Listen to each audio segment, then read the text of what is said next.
you. How are you doing? How's the year been? Marama, I'll start with you. How am I today? I'm wrapped with the incredible passion of my team, some kick-butt MPs, doing the mahi here, in the House, on the streets, in community, in the news. But she's been a hard year. We've seen communities constantly being hammered, struggling to just make ends meet, struggling to just survive at the same time as our living systems, our environment having its protections rolled back by this government. So we get that people and we are feeling exhausted with this constant stand for people and planet against a government who wants to honour their wealthy mates instead.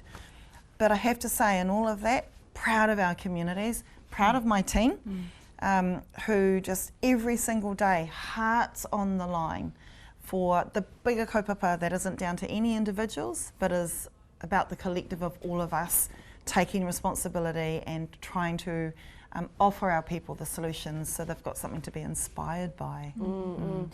Chlöe, off the back of 2024, which was, you know, a pretty interesting and heavy and dark year for the Greens specifically, you know, coming into 2025, a time to kind of rebuild, recalibrate. What has that looked like?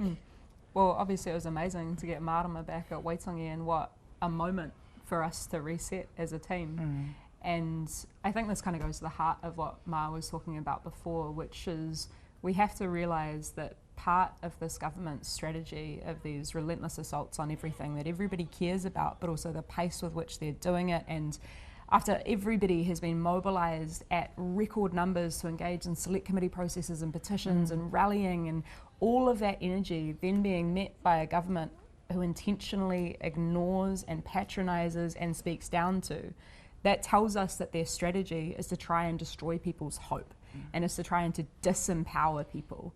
So I feel like what our mahi has looked like is doing, particularly this year, a lot of that intellectual grunt work. I mean, we're aware that the really weighty plans that we have put on the table that sketch out fully costed policies for how we can get to an economy that works for people and planet, probably the stuff that is only really going to be digested by some of the nerds, and shout out to the nerds. But our work is building trust. That's our game plan. Yeah, and I mean, looking at that game plan, and I know we can't look at polls in isolation, and they're not, you know, they're not the Bible when it comes to what the support potentially looks like. But it was a significant drop, and you know, I think it's potentially attributed to some of the things you've already outlined, Chlöe. So you know, talking about that game plan, what is that game plan? How do you build that trust? What's not landing and what needs to land?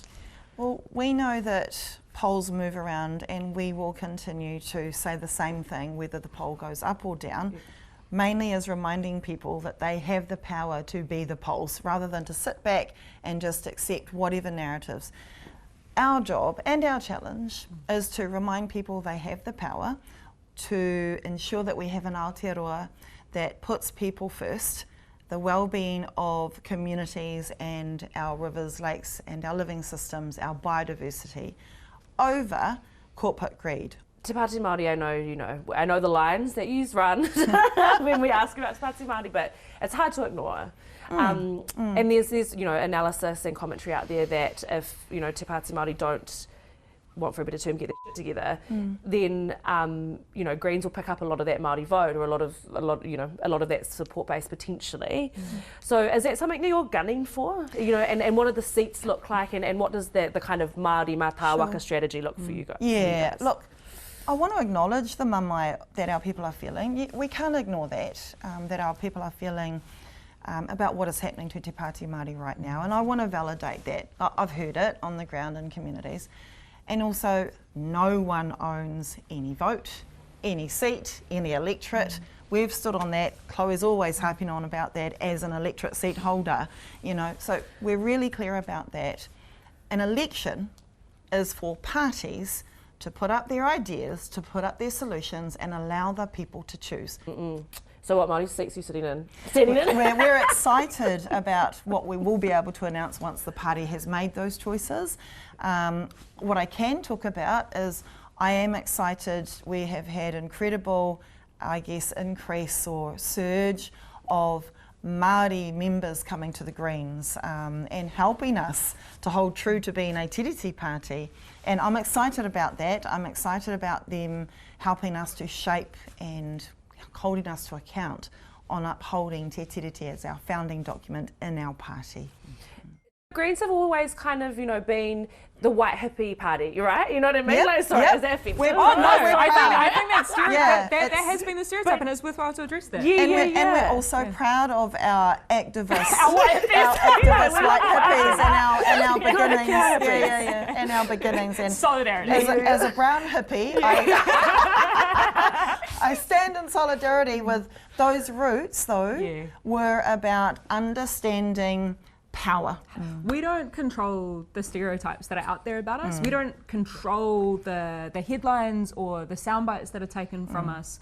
What we do have control over is how we behave and how we operate in the things that we do.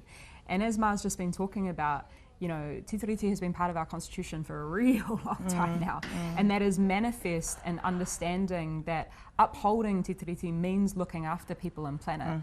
So I think that part of the shift has also been getting on the ground and not relying on that mediation through particularly media and social media, but just building those relationships. What's the vibe in the caucus at the moment? Are you confident that you guys are going to be leaders at the next election? Vibe check. We're good. Yeah, I mean, we look around our caucus table every single day, and there is a group of people there who are making decisions for the good of the collective and for the good of the country. And we're consistent on this in the same way that we are whatever the polls are saying, that no one person is bigger than the kaupapa. And what we mean by that is that in good times and in bad times, it's important for us to understand our privilege as politicians in occupying this place and this space, and to know when we step forward and when we step back. All right. So we'll go to our Aio point of the interview. So ake, a highlight of the year.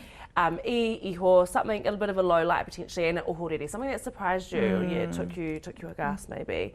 Don't be a politician on this one, just be quick, all right? Oh, okay. Who wants to go first? Kei a koe. Ka pai, kei a koe. Okay. Aio. Aio, so start with I, then O. Ake, something that was a highlight, announcing that the Greens will revoke the most destructive mining permits and consents that are issued under the fast track. So proud of that. Mine would be last week in Scrutiny Week, getting the Treasury to commit to making transparent our climate liabilities, which the government would prefer were kept secret. Right. Then we go to Iho, which is, I think, a low light. It was really low seeing the Treaty Principles Bill come into the House, seeing the regulatory services legislation get pushed through the House, seeing the fast track ledge get pushed through because overwhelming opposition. This government didn't listen. Absolute low point. Yeah, for me it would be the human suffering that we've seen increase at massive scale, particularly in Auckland Central and the city centre, with the increase in visible homelessness as a result of intentional decisions this government has made. There's no escaping that. Ohorere, something surprised you? Ohorere surprise. Well, last year, Te Ao passed his Western Samoa citizenship bill. This year, I was delighted and surprised when him and I were invited to a big event in Manurewa, South Auckland, filled with generations of Samoan people who had benefited off his bill, and they wanted to honour him, and that was a delight and definitely a surprise. Beautiful. Yeah. For me it would be bringing back our boy, our former caucus strategist, the one, the only Kevin Haig. I think that has been awesome to have somebody come into our Chief of Staff position who has an understanding of what it's like to sit on our side of the fence, and with obviously helping to captain some big institutions and organisations like Forest and Bird. So our team is feeling real good for next year. Che, me. No, nei te mihi kia kōrua anō, kia pai tō koutou raumati, I raro I te kapua o hine pōtakawa, hine raumati rātou katoa, e hara te hana koko. But thank you so much for making the time, and so lovely to have you back in the fold, Marama, after a massive time and it just hitting the ground running.